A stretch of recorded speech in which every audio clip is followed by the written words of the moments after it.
Le passé simple. Nous allons continuer l'étude du passé simple avec un petit cas particulier. On va rester sur le même groupe de verbes, mais on va voir un cas particulier. Le passé simple, c'est un temps du passé que l'on a dit simple parce qu'il était en un seul mot, contrairement au passé composé, en deux mots, auxiliaire plus participe passé. Alors, aujourd'hui, on va prendre un verbe comme le verbe avancer. Tiens, comme ça, nous allons avancer dans la leçon.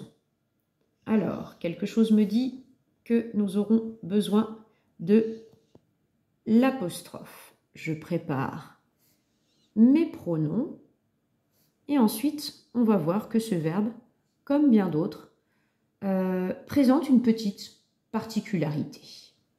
Alors, je rappelle les étapes.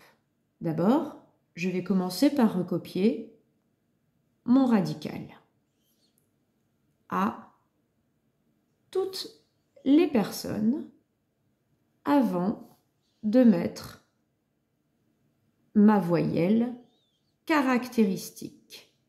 Et comme c'est un verbe en ER, ma voyelle caractéristique, je le rappelle, est un A. Donc, je vais me préparer à mettre un A à toutes les personnes, sauf à la dernière. Comme d'habitude, c'est l'exception dans la construction de ces verbes en ER. Alors, je vais m'occuper dans un premier temps de mettre mes terminaisons. Toujours les mêmes. Je mets donc AI, je ne confonds pas avec AIS, ce serait l'imparfait. Je mets un S parce que je suis après un tu. Je ne mets rien parce que je suis avec un verbe en A. MES, TES. Je continue avec les particularités du passé simple et je mettrai toujours à nous et à vous l'accent circonflexe sur la voyelle caractéristique. Seulement là, si je laissais mon verbe ainsi, il serait complètement faux, sauf pour une personne. Pourquoi? Parce que là, si j'essaie de le prononcer, je lis « j'avanquais »,« tu avanqua »,« il avanqua »,« nous avanquâmes »,« vous avanquâtes »,« ils avancèrent ». Donc celle-ci est correcte parce que j'ai bien le son « se ». Celle-ci n'est pas correcte parce que j'obtiens le son « k ». Or, je dois garder le même son que dans l'infinitif, donc le son « se ». Pour obtenir le son « se », je vais être obligée d'ajouter une cédille. Et là, j'obtiens bien « j'avançais ». Tu avanças. Elle avança. Nous avançâmes. Vous avançâtes. Alors, je vais te rappeler pourquoi j'ai besoin d'une cédille.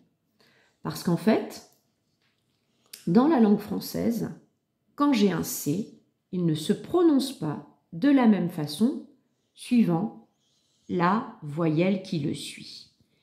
Effectivement, si je mets un E, j'obtiens le son « se », comme dans « cerise ».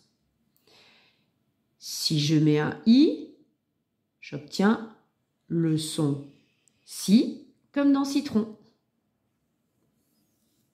Mais si je mets le son A, j'obtiens K, comme dans carotte. Si je rajoute un O, et ses combinaisons, j'obtiens co ou con dans concombre.